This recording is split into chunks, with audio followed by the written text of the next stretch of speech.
ได้คือบ่มีบุญมึงบุญเอาว่าปลานะคือในหมกเดือยใช่ถ้าแม่โบแบ่งให้คนจะดีนั่นแม่ก็ได้เองอันนี้ได้แม่แบบหรือว่ายังก็แม่มีบุญนี่ก็แบ่งของดีป่ะแบ่งยังบ่ใช่นะแม่พัดแบ่งได้มีคนนะแต่ไปตู้แล้วเราบอกยังเอาตู้ปลายังก็อันนี้นะปลากินยาปลากินยามีคนเอาปลามาให้บอกมาบอกว่าจะเห็นนั่นป้านั่นไพ่เอามาให้เจ้าบ้านเล็กๆเขาบอกนั่นนะเขาไปขายละเวเอาให้คอยตัวนึงเลยให้คอยไปมันเป็นเจ้าเข้ากันยังไปขายป้าโง่มากเลยห้าเมื่อเด้อเขาไว้กินน้ำดิโดยกินน้ำเขากินเขาก็เมื่อตัวเองก็คั่วป้ามุ่งเมาอันนั้นแหละโดยเป็นแบบบึกปลาเนี่ยคือชิ้นใหญ่อยู่บึกเนาะไม่เป็นปลาท่านได้โลดอกถึงโลป้าไม่กระเด็นนั่นเนาะมีไข่มุกเลยโตเลยบาทนี่เลยนี่แกมันแล้วเรายางมะลินมาแล้วนั่งนี่แล้วก็เป็นตัวใดพันตัวของเป๊ะเนาะมาแล้วเราเขากินน้ำมีเนาะมาเลยน้ำเจ้านั่งมีบ่น้ำกินอยู่มีชั้นหนึ่งตัวคอยละว่ามีอยู่น้ำกินเขาก็เอาน้ำลงให้ขวดนึงแล้วก็นั่งกินแล้วบ้านคอยเราผักป้าแล้วคอยก็แบ่งมันก็ทางหน้าเฮือนนะตัวหน้าเฮือนนั้นสิเฮ็ดบ่ดังไผก็เสียออกบ่สิก็เสียออกไปสิดังไผสิก็เสียออกไปได้เฮ็ดดังไผบ่ดังคูนับคูใน4ตัวที่มันอาบน้ำอยู่หั่นแหละแต่จัง4ตัวที่เหลือน้ำมุงนะบ่ได้มุงได้มิ่งแหละเฮ็ดไปได้นั่นสิเอาฝาบัดนี่แหละตู้พ่อกั้งเองนี่เฮ็ดเองนี่แหละคันสิจ้างมุงก็บ่มีเงินเด้เสาได้หาสิยุกได้บ่เสายุกเองอีกก็นึกไม่น้อยๆนี่แน่ละเสานี่ก็ได้เฮ็ดนั่นน่ะเสามันจะสิยุกเองนะเสาได้มั้ยตู้เสามีอะไรยกบ่ได้ก็หาบ่หากับเจ้าบ่หาก็เงินหาสิมาเขาก็เงินโอ้สู้ก็เฮ็ดให้กูซื่อๆก็บ่ได้เนาะบ่แล้วทุกคนก็อยากนี่เขาสึกว่าในได้ของเขาสุดไปสุดไปสิก็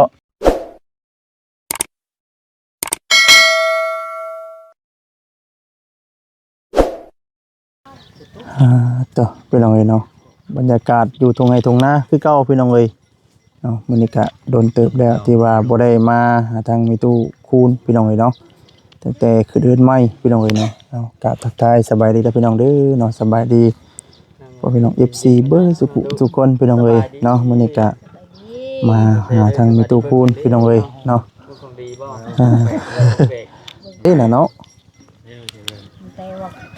ถ้าเจ้าแน่มากแน่มากแม่นี่แหละหักแม่บ่ได้แม่บ่มีบุญเป็นตะรุ่นแท้เนาะคนอื่นมีบุญก็แม่คนอื่นได้แบบใดตุสบายดีเด้อเนาะสบายดีสิบ่จุกูทุกคนได้คือบ่มีบุญมึงบุญ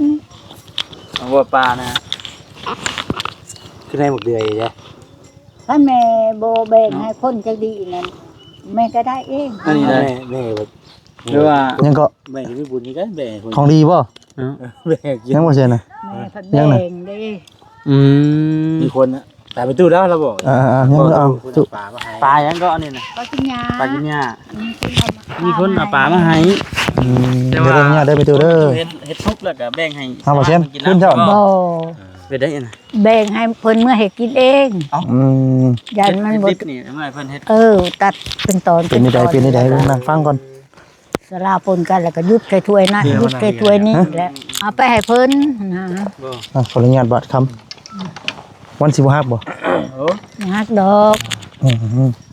ตัดบั่นทอนเป็นทอนแล้วแบ่งให้เพิ่นพันนี่แหละกุ้งพันก็หน้าดำตาแดงนั่นแหละเป็นปลายังเกาะปลากินหญ้าปลาอันเกล็ดมันดีน้อยก็มันกับคันว่าโลบ่ถึงโลน้อยนึงมันบ่โลหมดโลปลาให้เอามาให้ลานบ้านหลักเล็กเป็นตึกมาเองบ่เขาจะดูดน้องโอ้แปลกเนาะบ่เห็นกันแปลกแต่ว่าสรรพคุณนี่ยังบ่ฮู้ บกเด้ ยังผูยังบ่เคยเห็นจักเทื่อนะว่าไง อ๋ เนาะ อแม่ มันคล้ายๆคือกระดูกเป็นอย่างนี้นะเนาะ ผู้ลางคน กระดูกปลาก ระดูกปลา เดี๋ยวมันเกิดเป็นนั่นสินะ อืม แต่แปลกอันพันนั่นแข็งจนบ้าวง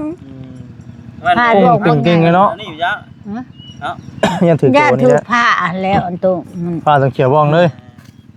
ว งผ้า อืม เขาว่าผ้านี่จะเฮ็ดเปียกโอ้กูกลัวหัวปลาเขาก็ว่าอย่างนี้กลัวหัวปลา บ เพิ่น อกดิ แข้งก็แข้งหลุดขึ้นผ้ากูว ปลาง เป็นวง วงก็บ่ได้วงใหญ่ดอก อืม รอบนี้มีตู้ได้ของดีแล้วบ่ได้เนาะ อะไรจ้ะ บ่ได้จ้ะ บ่ได้ แต่ บ่ได้ ได้ก็ไปให้หมู่ มันเพิ่นเอาเมื่อแล้วเพิ่นอะไรเพิ่น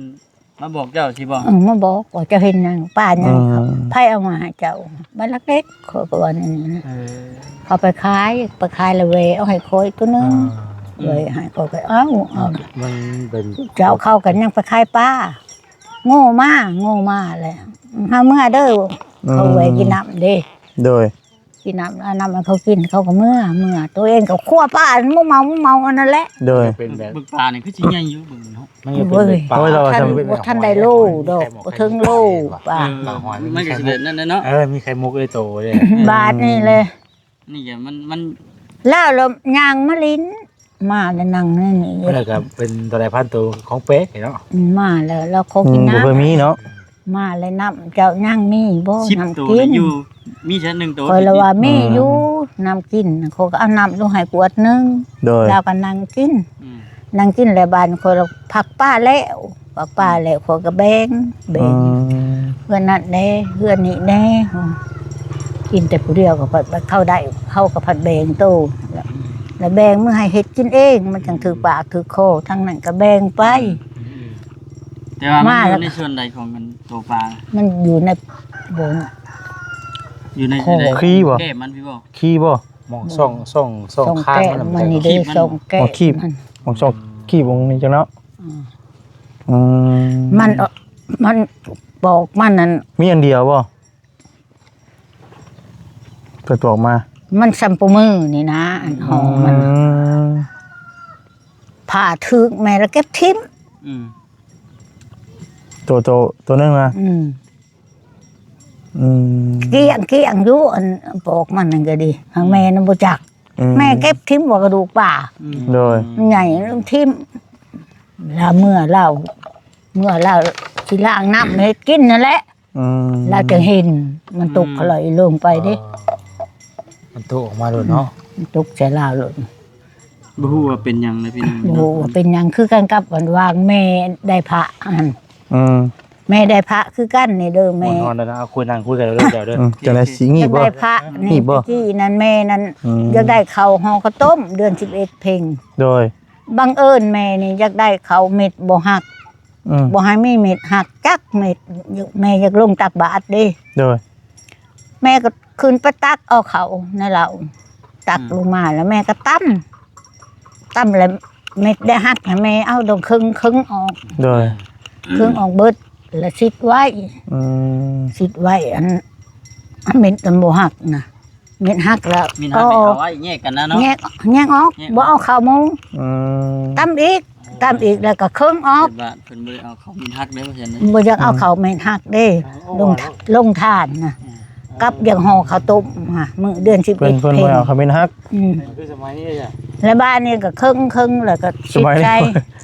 วันนี้แม่ละพัด เป็นยากเนาะ แม่น ผัด พงสีเขาก็มื้อนี่เนาะ คู่มือนี่เฮ็ดได้อยู่บ่คู่มือนี่ ตำเขาวหัน บ่เพิ่นว่าเอาเขา เขาเม็ดบ่ฮัก มิดบ่ฮักนั่น เอาได้เห็นแล้ว ได้เยอะแล้ว บ่เห็น แล้ เล วย มาเครื่อง ครึ่งเอาครึ่งเอาครึ่งแล้วเฮาก็กระใส่ เอามาเสียบเอาไว้เนาะ แล้วเขาจะเอาไปนึ่งเนาะ ครึ่งแล้วเฮาก็กระใส่มันตัวหมุนมันก็ไปป้ายมันตัวกกมันก็เม็ดบ่ฮักบ้านนี้รถแม่รถพัดได้บาทพัดปกแม่คายแม่ได้หาไม่สัวเองแม่คาย500กีบ ขายเท่าไหร่ 500กีบ ตั้งแต่เงินกี่ปีกี่พุ่น แต่เงินกีบ500กีบ 500กับผู้ช่วย500ก็บ่ได้ทำ 500ก็บ่ธรรมดาแล้วเนาะตัว เดี๋ยวรุ่นเงินตะกี้เนาะ ถ้าแต่เป็นกีบเนาะ จะใส่เป็นเท่าไหร่ จุลกีบเนาะ บัดเดียวนี่เขาให้30,000บาท ให้มัน30,000 บาทมันยังบ่ขาย คนในบ้านครับบ่ คนบ้านเก่าข่อยเองอยู่เจรมง อยู่เจรมอง วันนี้มันมีราคาเนาะ พี่ตู้นี่เจอแต่แบบนี้เนาะของเราเนาะตั้งแต่กี่พุ่น แปลก เนี่ยแปลกเนี่ยเป็นราคาซะอีก บ้านนี่ฮู้มันนี่พระนี่นะแม่พัดนี่ฮู้มันนี่ลงฮอดพี่ฮอดคอมันพี่ฮู้ดังมันก็จำจ้อยพระทองหักบ่มีกระตูมีแต่คอขาคอไปหาหัวมันก็แหลมจำจ้อยฮู้ดังมันก็ป้องอยู่ งาม งามแม่คายก็วันนั้นลู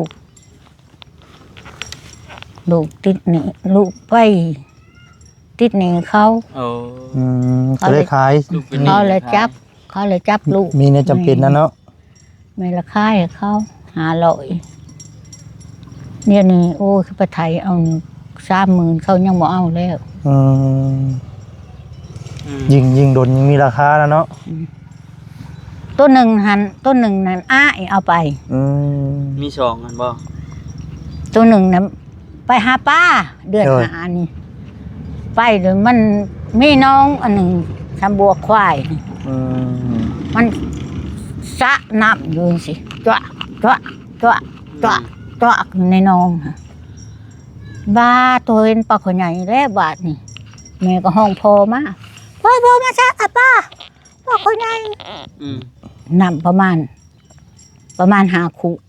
5 คู่นี่แหละ เดี๋ยว บ้านนี้มันจะสะจ้ะอยู่หั่นแหละบ้านเบิ่งกูสิสะแล้วมันเป็นน้องเด้ตักเอาแต่พี่ไปทอกทุพุ่นตักเอาแต่พี่ไปทอกทุพุ่นตักลงไปบ่มีป้าลูกเอ้ย อ้าว มีแต่ก่อนมากี่หินขาวซ้ำๆนี่มันคือพระซ้ำนี่แหละบ้านนี้ว่ามีป้าได้เหมาะเหมือนเราไปเอาเด็ดดอกไม้มาดูมีตะก้อนหินก้อนเดียวอันนี้เรามาแล้วก็เอาไปต้องกุ้งมาแล้วก็แต่งขันหาใส่ได้ลูกว่าความแม่ตะกี้ได้ พังอันทั้งประตูเพิ่นเรา บ้านนี้ลูกเพิ่นละแต่งขันหาใส่ในหันเลยว่าอ้าวว่ะขันของหายแล้วให้นี้เด้อขันของดีแล้วให้อยู่ลูกสิเอาเมื่อเฮือนเมื่อซ่านคันว่าเมื่อขับเมื่อคูดเพิ่นก็บอกในนี่นะโดย มันก็บ่ไปได้ลูกบ่ไปอยู่มันก็ยังอยู่ในหันแหละโคโลอยู่หันแหละน้ำบกเบิดเลยเด้ศีรษะน้ำมันก็เบิดเลยเด้สมมุติว่าของมันบ่ดีเด้สมมุติว่าของมันบ่ดีเด้ยังบ่ดีมันก็บ่เห็นเลยเลยแบบนี้เนาะบ้านนี้เอาเมื่อเฮือนเลยบ้านชูเอ้ยกูไปหาป้าเรามันลินน้ำอยู่ในน้องกูก็ได้ว่าป้าเราบ้านนี้ละเมื่อแล้วล่ะเอาน้ำมาดูชูเอาน้ำมากันชูจะเห็นกูสิเอาลงเราเอาน้ำมาแล้วคัน3เลยน้ำเต็ม3บักใหญ่เลยมาแล้วก็แต่งขันหาปอนลงอ่ะมันจะมาสะอยู่หันเลยโอ้ทวิตนะสะเป็นบ่อนคือป่านี่นะเนาะเปียกปึ๊ดแล้วเหือนคนมาเบิ่งเด้เต็มนะคิดว่าเป็นป้าเนาะมันบ่อนกันนี่เนาะมันสะน้ำออกไปจนหมดน้ำในชามบ่ในชามผ้าลินน้ำผ้าขาวก็ดูน้ำอ้ายเห็นกับตาเลยแม่ก็ได้ก็เห็นกับตาเห็นกับหูดูกับตาเลยเนาะเห็นกับหูดูกับตาบ้านนี้อ้ายน่ะถอดอยากออกไปเหตุการณ์ปฏิวัติเด้พอพังเด้พี่น้องแบบนี้แล้วอยากไปเหตุการณ์ปฏิวัติล่าผัดพ่อคนนี้น่ะผัดไปเป็นทหารนำพลังนะพ่อก็เลยอยากไปที่ซึกนำพลังก็ละหายน้ำพ่อก็เลยอยากไปน้ำพ่อพลังเลยโจมคอยลงตลอดบ่ไปว่าเจ้ายังน้อยอย่าบ่ไปกะยาโจมลงแล้วพลังก็เอาขนมให้คอยผ้าขาวได้อ้ายน่ะเพิ่นมีเพชรชลีเพิ่นเป็นอันยะคู่โดย ของเพิ่นสิออกไปอันเป็นอันพวกอิสระตะกี้นะ อืม พวกผู้ช่างตะกี้แนวลาวหักษะนั่นเด้แต่ยังบ่ทันได้ปลดปล่อยซะแล้วเอาเพชรลีกนะให้พ่อ โดย ข่อยละให้น้ำพระ อืม บ่อยากให้พ่อเปลี่ยนมันก็ได้ผู้นั้นก็พันอ้ายลูกป่าเดี๋ยวนี้คือเราจักเราตายจักเรายังอยู่สวรรค์นี้ซื้อเราก็ไอ้พวนไอ้พิมพ์มหาพิมพ์งานมหาพิมพ์พรเด้อ อืม เลยมาลาวเราได้ดีพระคนอยู่น้ำลาวครับ บ่ ปลาดินน้ คือมื้อนี้บ่ได้อันหยังมีหยังบ่ ำมูไม่เนียน อย่ามาติดโตมาตั้งแต่คาสกี้อย่ามามีค่ามีเรือนะพี่น้อง อันโตอันผาทอง กันอยากเบิ่งกันนะพี่น้องเอ้ย โตผาทองโตอันนี่นั่นตะกี้น้องคอยมันบ่อยากไปเป็นอิสระนี่ อืม มันยันใต้นี่ปฏิกาศไปเอามันช่องชั้นได้ มันลงเฮือนยังวิทย์ได้ อืม โตผาอันโตอันคอยได้อันโตอันโตคอยคายอัน500นี่ปฏิกาศไปเอาเฮือนมันนี่ช่องชั้น อืม มันลงเฮือนไปวิทย์เขาก็บ่ได้จับมัน เขาก็บ่ได้ขามันเขาก็บ่ได้ยิงมันเขาบ่เห็นมันจังนะเบิ่งเขาออกเฮือนมันนี่ช่องชั้น อืม พี่น้องเอ้ยเนาะ มันก็บ่ได้ตายมันก็ยั่งอยู่คุมื้อ ที่ว่ามาเยี่ยมทางแม่ตู้เราบัดเราอันประสบการณ์ตั้งแต่คาตะกี้คาตะก่อนพุ่นเลย อันรัฐยัง ฟัง ปฏิการบ่ เออ ปฏิการได้เพิ่นว่าเนาะ กับแกพอดีว่ามาบังเอิญบัดเจอทั้ง เจอ แม่ตู้แล้วว่าอัน เห็น อิหยัง ขุดบ่ ฮะ ขุดปลา เพิ่นเอิ้นว่าหยัง ขุดป้า ขุด แต่ ปลา ว่า เนาะ ขุดปลา บังเอิญอันนี้ก็ข้าวป้ามาให้ อื นั่น ม แหละพี่น้องก็เด้อ จักมันสิเป็น เอ้ย แม่นยังก็ยัง จะ สิ ประ เป็น คุณจังไดเนาะ บัดหน้า คุณให้ได้ก็ มีห ยังบ่ฮู้ เนาะบัดหน้านี่เนาะตู้ แต่ว่าบ้านนานี่จักสิเป็นหยังมา อืม ยังบ่ฮู้ อืม เช่น ๆเป็นเป็นนี่จะนอนเฮือนใหม่ฝันดีอยู่บ่ พันดีอยู่ ฝันดีฝันว่าจังได๋ พันคันว่าอันนั้นแต่ลูกบ่มานี่นั่นบอกเลขเทื่อหนึงเลยเด้ โดย มีคนถือบ่ บ่มีไปซื้อได้ บอกถืออันถือแต่ บอ ว่าก บอกอยู่แต่ ซื้อ บอกอยู่แต่ว่าบ่มีคนซื้อ บอกเฮาบ่มีคนซื้อ อืมถ้าว่าวันจันทร์นี้ได้ใช่ไหม วันจันทร์นี่จักแล้วถ้าพังเบิ่งนี่แหละ ถามเพิ่นกันบ่ อืมอันนี้ มันต้อง มันออก มันต้องเอา วิดมือกันแล้ว มือ เนาะ มือเนาะ ต้องปั่นมือพุ่นแล้วบัด อืม แล้วถึง สิบอกขามือก็บ่แม่นแล้วเนาะตู้เนาะ เนาะรัดตรงหน้าเนาะ โอ้บอกเลยเนาะตู้ ตอนน้ำโมได้ บ่แม่นแนวบ่ โมเมนต์ ไปสิพันก็ตื่นเนาะอันนี้นอนก่อนพันเนาะ ว่านี่กุ้งนี่กุ้งรุ่นกุ้งนี่ก็เอาบ่เป็นซื้อ เป็นได้ได มันพันเอาข่อยใส่เหือ อ่า ข่อยใส่เหือไป อืม ไปแล้วข่อยเลยสิขึ้น อ่า ประชุมข่อยความหวยเด้ อืม มึงลงบ่ไหวกูสิเอาเหือไปมันว่า อืม หน่อยมึงสิเอาไปเหือมึงความได้ตัว โดย เหือก็ความอะไรเหือมันอยู่ อืม จะแข่งความลงสิ อืมเดี๋ยวจะเอากุ้งบ่นี่ ไปออกเด็กกุ้งเอาเหือมันก็ขุดคือกุ้ง งอเนาะ มันก็งอกคือกุ้ง อืม ก็เอาบ่ถือซื้อ แต่ว่าแม่ตู้นี่บ่ได้ลิ้นเนาะเล็กเนาะ บ่ หักฟันถึกจะเล็ก พัน ฟันนี่เกี่ยวกันกับ พั เล็ น ก พันคิ้ว อยากคิ้วอยู่ คิ้วไปน้องเนาะ มันก็ร่างเถื่อนี่แต่มันบอกเนาะ3วิกได้ อันนี้5กระเทือนหนึ่งเด้อ อืมยังอีกช้องเนาะ คือกันก็บอกมันบอกเอียน เอียนแน่เนาะ ไปรถเนาะ บอกเอียนหั่นก็ ไปเลยนะ แปะโลดอันนี้ก็บอกป้าแปะโลบาดนี้ยังอีก2วิก เออ อืม จักมันสิบอกตัวใด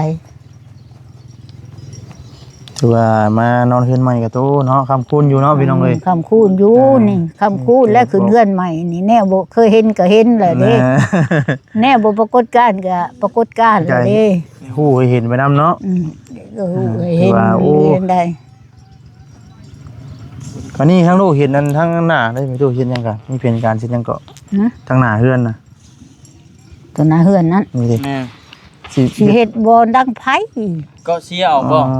สิเกาะเชี่ยออกไปที่ดังไผ สิเกาะเสียมาได้เฮ็ดทางไผ บ่ดังคูนับ เสียว คูใน สีตัวที่มัน อาบน้ำ เดือ อาบ บ่ น้ำอยู่ มุง หั่นแหละ น่ะ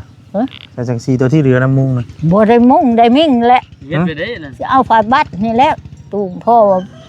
บ่กั้ง เฮ็ดเองนี่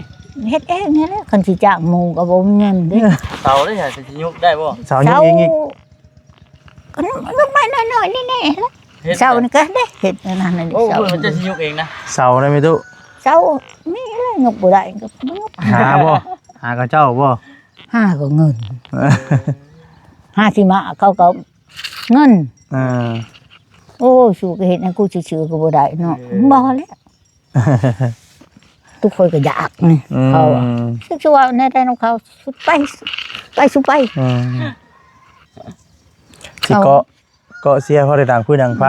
ก็เสียบ่ได้ดังไผ ว่าฝนตกฝนลิ้นมันนี่ก็บ่ขี้งอเลยเนาะตูเนาะ กับก็สิเฮ็ดข้าวไก่แล้วอะ นี่อันนี้วันนี้มั่งเลยเสียข้อไก่ว่าตัวนี้น่ะ เฮ็ดข้าวไก่แล้วไก่นอนในนี่เด้ จักโตแล้วไก่น่ะ 6ตัว อืม ได้6ตัวแล้วไก่ ถือเฉพาะเห็นไก่แล้วมันกระดงกระด้างไปตู้พี่น้องเลยเนาะแล้วซื้อไก่ มีแนวบังนี่สิขายเยอะเนาะนี่ปึงๆอยู่นะบังข้างทาง ยังสิเฮ็ดได้อัน นี่ นี้ เฮ็ดอยู่ เห็ดคอนเห็ดหยัง เฮ็ด เนาะ โคนให้มันจังน้อยมันก็หลายเนาะลูกมัน แม่น เปไปแล้ว จะน้อย โอ้ตัวเฮิงเนาะบาด เห็นบ่ล่ะ เฮิงเนาะ กินฮอด เขาอ่ะ กิน กิน ฮ ฮ อ อ ด ด นะ นั่นแหละตัว โอ้ โอ้ยตอบบ่ถึกแล้วตัวตอบบ่ถึกน้ำสกุลบ่ถึกแล้วลูกบ่มาแล้วตัวผิดหลอกแล้ว ลอกแล้วสิ คิดลอกแล้ว คิดอยู่เด้อเนาะนี่เนาะ คิดใจนามสกุลนี่ เออ มี2คนนะใส่นามสกุลนี่แม่น ไม่ได้จุ คันผู้หนึงนั่นใส่คุณครับ คูณค คูณคำโอ้ ำผู้ที่สอง พี่ชองดิ ผู้ที่สองนี่นั่นสิคุณคำ อืม ที่คุณค่ำแล้วพัดผู้หนึ่งนั่นคือคุณค่ อืม ำเขาผัดใช้ชื่อคุณเขาเอาแต่ชื่อคุณ น่ะ เขาก็บอกเสียเขาก็บ่ายไปอีกถามบ่บอกเด้ถามทางนั้นก็บ่บอกสื่อเอาทางนี้ก็บ่บอกเอา อืม แม่ เป็นได้ข้าวน้ำซับปลาได้ใช่ไหมตุบ่มีอยู่มีกินอยู่บ่ ยังได้กินอยู่แล้วผู้เดียวกินข้าว อืมลูกค้ากับน้ำกับพอมีอยู่เนาะอยู่นี่ น้ำ เพราะว่าน้ำเลยอะ น้ำมืดได้ น้ ยังน้ำ3 ขวด 4 ขวด อืม เป็นมาโคเด้ให้ แม่ กินมีบ่ แม่ซื้อหวานนี่ได้ตุกนี่แม่บีบใส่ไว้ใน อืมเป็นได้ฝนตกบ่คือมีเห็นยงหญ้าขึ้นบ่ตกแห้งแต่บ่คือตื่นแต่บ่ เพิ่งเติบแล้ว อืม ลองมือเพื่อนใหม่นะเนาะตัว เป็นได้หัวบ่ โบ ปลอดภัย ปลอดภัย อ่า ฟังมึงแต่บาดมันแห้งเละโลนี่แหละ อ้าวบ่ได้แห้งปานใดบ่จ้ะ แห้งอยู่หักมันบหัว อืม ตรงน้ำพุ้ยจนได้ครึ่งเด้ โดตรงไว้เลย เอาให้ทางบัตรสดีเพิ่น แม่น อืม เดี๋ยวบัตรสดีเด้อ โดย ตรงก็มีตู้แล้ว โดย นั่นแหละ นะอยู่ดีมีแห้งคู่ผู้คู่คน รอบหาแล้วจะได้มาเยี่ยมอีกด้วย อืม ยังยามได้อีกแล้วบาด จะยาวได้เอาไปจ้ะ เราให้กินฮอดเนาะ เดี๋ยวค่อยเนาะ จักยามได้แล้วสิมาบาด อีพี่น้องเลยเนาะ ได้แล้ว พี่ได้ผู้เฒ่าค่อยแล้วบาดนี้ ได้ เนาะ ค่อยแล้วค่อยแล้ว ค่อยลูกค่อยหลานมาเลย ค่อย บัด ลู นี้ กค่อยหล้านแล้ว นี่ก็มาดินน้ำชื่อได้ไม่ตู้มัน แม่นมา จะมายามเบิ่งพี่น้องนะเป็นนี่ได้ ดอกเบิ้ง หลังจะขึ้นแล้วแหละยังบ่ได้มาเลยพี่น้องเอ้ย ดอกแก้วเพิ่งก็มารูปหนึ่งได้ หึ ดอกแก้ว บ่าวแก้วอืมมานี่บ่ แม่น อืมรถเติบหรือว่าทางบ่าวแก้วมันมา เพิ่งเติบแล้ว อืม แต่ขึ้นเฮือนเดี๋ยวส่งช้ำมึง เพิ่นก็ได้มาเนาะ เลยมา อืมตัวพี่น้องเนาะบรรยากาศช่วงนี้ก็ร้อนพี่น้องเนาะร้อนเอ้า อ้อ คือว่าร้อนฤดูเพิ่นพี่น้องเนาะร้อนยาม5เดือน5แล้วอากาศก็ร้อนแน่ตัวเด็กปิดเตียงไกลไปพี่น้องทำตู้คูณก็ได้พี่น้องเอ้ยไก่ชั่วโมงนี้นอนอยู่ไหนไม่รู้ นอนนี่แหละ นี่บ่มันได้เฮ็ดคอกบ่มันจะเอายังไม่แอมน่ะ บ่ได้แอม ป้าสิเลย สิเอาไม้มาเปะที่ไปหาไม้ เฮ็ด เปะ พอ เศ เฮ็ด ษเข้าแล้ว เฮ็ด มา พอคอนนี่บ่เฮ็ดคอนไก่นอนบ่ เฮ็ดคอนให้มันนอน อ๋อ มันนอนง่อยเด้เดี๋ยวอามามันขึ้น อืม ถึงมันลายเลยก็จังสิหาเพียงแอม อืมพาโตเอาไว้เนาะชั่วโมงนี้เนี่ยเฮ็ดยังจะมีตู้อยู่เฮือนอยู่ชั้นนี่บ่ได้ไปทางไหนบ่ไปหารับจ้างบ่ บ่เลย เช้าไปแล้วเนาะ เศร้าไปแล้ว อย่าว่าอย่ามาตัดอ้อยยันมาบ่พอมีตู้อยู่พี่น้องเอ้ยอย่ามาแล้วจะมีตู้ไปตัดอ้อย บ่ได้ไปตัดอ้อยเบิดเลยเด้ มั เบิด เบิดยามแล้วเนาะ เบิดยามเลย อืม บ้านสิไปหาดอกกระเจียวเพราะบ่เห็นหุง ดอกกระเจียว ตะกุบแมงจักจันบ่เห็นหุง แห้งแท้บ่ดิเนาะ บ่เห็นหุงบ่ได้กินแล้วอ่ะ เออ ได้ยินแต่เสียงมัน มีหลายบ่เขาเจ้าไปติดอยู่บ่ ติดอยู่หักบ่ได้ลายดอก บ่ลายบ่ บ่ลายปานใด อ๋อ เขาขาย3ตู้ 2,000 อืม3ตัว 2,000 เขาไปบักกลางคืน3ตู้ 2,000เอ้ยซองก็ซองแหละช่วยกูบ่มีเงินกินเด้อ อืม กูไปหาเองชาติแล้วชาติดังขุบมันไปขุบมา ไปคุบแมงจันทน์นะ ไปขุบแมงจักจัน เออ ไปมันพอบ่เห็นตัวเดียวขุบก็ได้ตัวเดียวนะ ไปกลางคืนนี่ ไปกลางเว้นนะ โอ้มันเหลื่อมแล้วเนาะกลางเว้นเนาะ ไปหาไหลกลางเว้น เมื่อยได้พี่น้อง ไหลขุบอ๋อได้อยู่คัน เด็ดครับเมาเลดดมตึ้งเฮ็ดจังได๋ สองอันนั้นแล้วบ่ไป ไปได้เป็นตัวเด็ดช่ำช่วงนี้ ได้อยู่ ลมตึ้งลงเฮ็ดจังไดเนาะผมเป็นถิ่นที่ก็เล็กแล้วเมาเลดเนาะ ไปกินข้าวเลยอาบน้ำแล้วไปลินน้ำเพิ่นนั้นคือเพิ่นเอิ้นไปหัดแล้วไป กินน้อยได้จังได๋บ่มีว่าจังได๋ กินน้อยเขาไปกานกลางคืน โอ้กลางคืนน่ะเพิ่นไปก้านเอา เขาไปกานกลางคืนแม่บ่ไปโอ้ บ่ได้มีหวยบ่เกียด มี กระเขากระคำบ่มีบ่เพิ่นได้ควยอยู่บ่ น้องโอ้ยเจ็บเอาไปได้ ต้องนองแถวอันดิน2ดินทรายเนาะจะควยเอาช่วงนี้เครียดพี่น้องเนาะเครียดแม่งอยากจันทร์ได้ไข่มดแดงเนาะไข่มดแดงก็เริ่มเบิดได้แล้วเนาะ ไข่มดแดงก็มันจะเป็นไม่เป๊ะมืดเลย เริ่มเบิด บ่แพ้เข้าไปหา เริ่มเบิดปานแล้วจังไดก็บ่ทันกันนะ ล พี่น้อง งเนาะเป็น ทรง เป็น เส้น ยามไป บ่ลือว่าเส้นปลายเส้นหาไข่มดแดง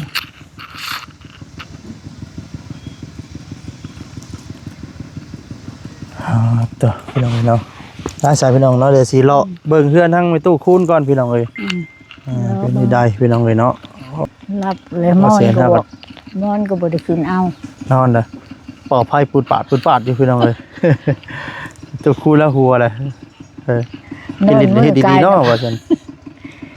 นอนเมืองกายนะพากมอนก็บ่ได้คืนไปเอาเมาแต่ว่าว พี่น้องเนาะเดี๋ยวสิ น่าได้ก็ดีอยู่ดีไม่แห้งลูกเอ้ โด ย ยโอกาสหน้าก็นายพุ่นน่ะลูกสิเด่นมาขึ้นมาใหม่ แม่ อันนี้ก็มาเยี่ยมมายามถามไทยเบิ่งพี่น้องเอ้ยเนาะก็บ่ได้มีหยังอาหารทางไปตู้บ่มีหยังก็มาไล่อยู่ดอกว่า ได้ ก็เลยเขาจะมาเนาะ ขอ แต่นี่กับผู้เฒ่ายังคอยอยู่เนาะ ยังคอยอยู่ เป็นยังไง เอาอันนี้ได้เดียวนี่โอ้ยน้ำสกุลพิษแล้วโอ้ อาสาพี่น้องเนาะลำลาไปก่อนเนาะเดี๋ยวสิรอเบิ่งทั้งหน้าแล้วก็สิได้ลำลาพอจากไปก่อนพี่น้องตอนนี้ก็ค่อยคำยำแรงเนาะพี่น้องเอ้ยเนาะตอนนี้ก็ลำลาก็5:30 นพี่น้องเนาะเพื่อกลับกับเด็กเติบอยู่พี่น้องเอ้ยเนาะเพราะว่าผมหนทางเนาะผมก็ไกลแน่เอาเป็นยังพี่น้องเอ้ยนอนลาไปก่อนเนาะสบายดีเด้อพี่โตเด้อพี่น้องเอ้ยเนาะอันนี้ก็ก็เป็นแต่ข้อตกดิงอันแรงได้พี่น้องเอ้ย นี่ก็เป็นมองที่ว่าไม่ตู้แล้วเฮ็ดเองเลยพี่น้องเนาะหามเฮ็ดเองตัวนี้ตัวน้อยพี่น้องเนาะเป็นเฮ็ดมองล้างถ้วยล้างบวงมองจุพื้นจุไผพี่น้องเนาะเวลายามพกยามฝนมันจังบ่เปื้อนพี่น้องเนาะนี่เราสิเกาะขึ้นมานี่ตั้งเสาแล้วก็เอาผ้าบัดบังมุงพี่น้องพอได้บังฝนพี่น้องเลยเนาะแต่ละคำยามแรงแล้วก็นึ่งเขาอยู่หั่นพี่น้องเลยไปเด้อป้าสาวพี่น้องเนาะลำลาไปก่อนเนาะผิดพลาดประการใดขอโทษขออภัยนำพี่น้องเนาะคำใจเดินทางวัดสตีเนาะบ่มูลถูกเนาะขอโทษขออภัยนำพี่น้องเลย ลำลาพระจากไปก่อนแล้วอยู่ดีมีแฮงเบิดสุขุทุกคนเนาะฝากกดไลค์กดแชร์กดติดตามเนาะเป็นกำลังใจให้เด้อพี่น้องเด้อลำลาพระก่อนแล้วเนาะสบายดีอยู่ดีมีแฮงเบิดสุขุทุกคนพี่น้องเอ้ยเนาะ